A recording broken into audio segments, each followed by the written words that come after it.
And what do you think is holding most people back? Uh, it's kind of like me with the diet, which is totally fair. Oh, Me gosh, with the yeah. gym. I think just jumping into the deep end, it's intimidating at first, changing a lot of things, changing your entire lifestyle. If you're going out to eat 3 times a day, which a lot of people on the show are, just completely changing that. So sometimes, it takes slower steps to get there, which is fine as long as they actually change in the end. But it's a big hurdle that I see a lot of people. They get fired up after leaving the show, but then actually changing things around their life, that is their actions they actually have to take on their own without someone holding their hands. And it's very scary to make a big change when you've been doing something for half a decade or a decade. Yeah. Do you think you overwhelm them when they come on the show and you're giving them this whole financial breakdown that says, if you follow this for 3 years, and you're so disciplined, you'll be debt free and you can start saving? Like you said, it's a big lifestyle change. Yeah. But for you, it might be with your diet. Once a week, I'm going to have a personal trainer come here once a week for 1 hour. That's it. And for maybe some of these people who need to improve their finances, it could be like Dave Ramsey would say, save $1,000 and come back. Maybe you're giving them too much too soon. They're not ready to handle it. Their mind can't comprehend all of these changes, so they don't stick with it. Versus, here's a little simple step. Just do this and then report back. I would say yes if it was just the conversation. Yeah. The conversation's a big picture item. But then from there, we put them through our educational program. We put them through budgeting reviews. We put them through the Discord. We connect them with resources and answer questions all along the way. So if it was the big picture conversation and then go off on your own, I would be more inclined to say yes. For some people, it might be too much. But we do a lot of pre-show work and a ton of post-show work. So just helping them along the journey, I think, helps combat that. Yeah. Now, Grant Cardone, we had him on the podcast a few weeks ago.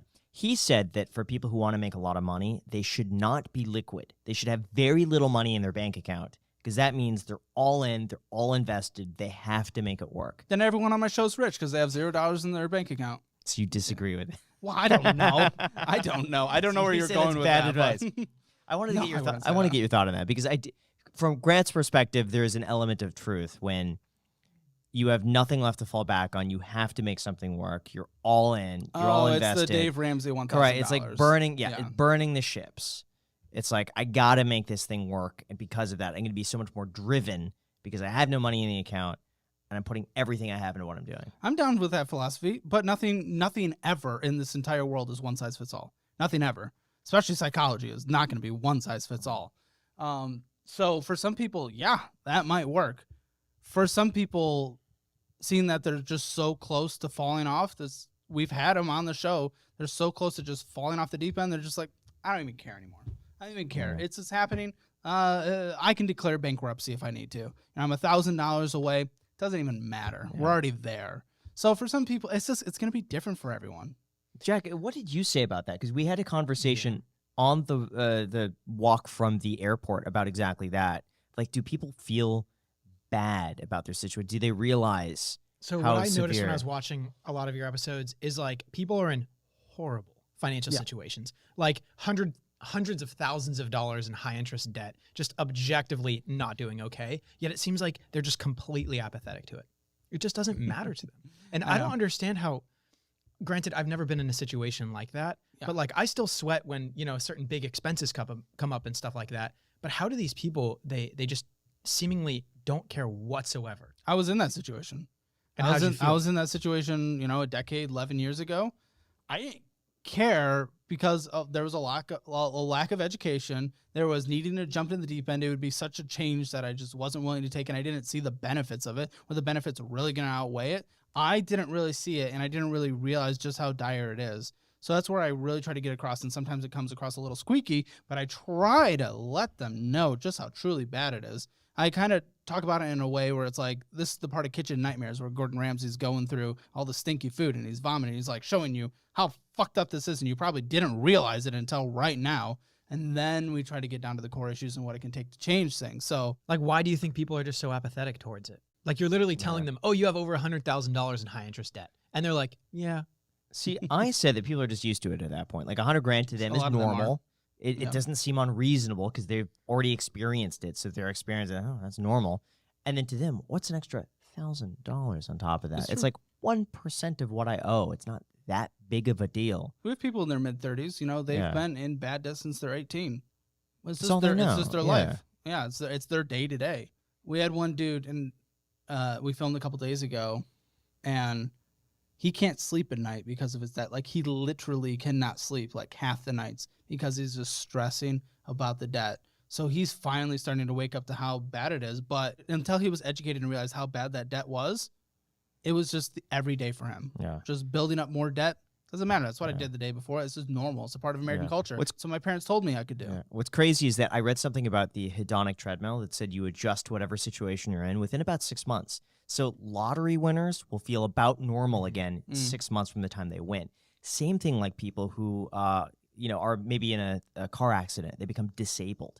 6 months later, they feel about the same as they did before becoming disabled. So for people in a lot of debt, maybe they sign that paper, and for 6 months they feel, oh, that's a lot of money. How am I going to dig myself out? But after 6 months, you're about normal. And then all of a sudden, that to you is your baseline. It's interesting because last time we talked about, it wasn't a full 6 months ago, but we talked about me not liking like internet hate and stuff like that. Now I don't give a shit. What I don't changed? care. I've like adjusted to. I don't know. It's just You've every adjusted, single yeah, day. see? It's just every single 6 day. months. That's like the. You were so worried. I remember Yeah. we were hanging out with you before and after the shoot, and you were just refreshing your comments, phone, I remember. looking at comments, I was looking at just- videos, yeah. and this and that. And we're like I remember I was feeling the same way, and Graham probably used to feel the same as well. Oh, but you just get absolutely. used to it. You get used to it, yeah. And I just realized people don't Yeah. just really know what's actually happening here, right here. Well, that's why it's so hard for people to blow up online. Like I would say for your channel, you went from, let's say, 0 to 500,000 subscribers really quickly.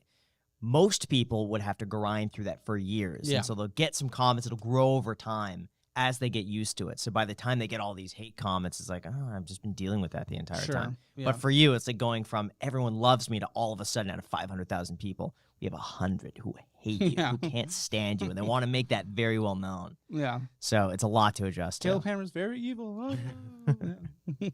Yeah. No, I'm used to it now. It's chill. So I get that. No, it makes sense. Most people that are going through their debt situation every single day, it just feels normal. If you've ever been denied a car loan, credit card, or even an apartment because of what's on your credit report, you are not alone. Most people don't even know what's hurting their credit score, let alone how to fix it. That is exactly where our sponsor DisputeBeast comes in. It's an AI-powered platform that helps you find and remove outdated or inaccurate items from your credit report fast. We're talking things like late payments, old accounts and collections, or even accounts that don't belong to you. Not to mention, how it works is super easy. You connect your credit report, and DisputeBeast scans it for negative marks that could be dragging down your score. Then it generates custom dispute letters, tailored for your situation, no templates and no guesswork. You could choose to just download the data and send it to the agencies yourself, or you can use their built-in mail service where they will literally handle everything for you. It's honestly just really clean and simple to use, and it's built by experts. So if you're ready to take back control of your credit, go to disputebeast.com/ICH today. There's also a link down below in the description, disputebeast.com/ICH. Guys, they will literally handle everything for you. If you're dissatisfied with your credit, they will do all of the research, let you know what's going wrong, and they will fight for you. disputebeast.com/ICH. Thank you so much to DisputeBeast for sponsoring this clip.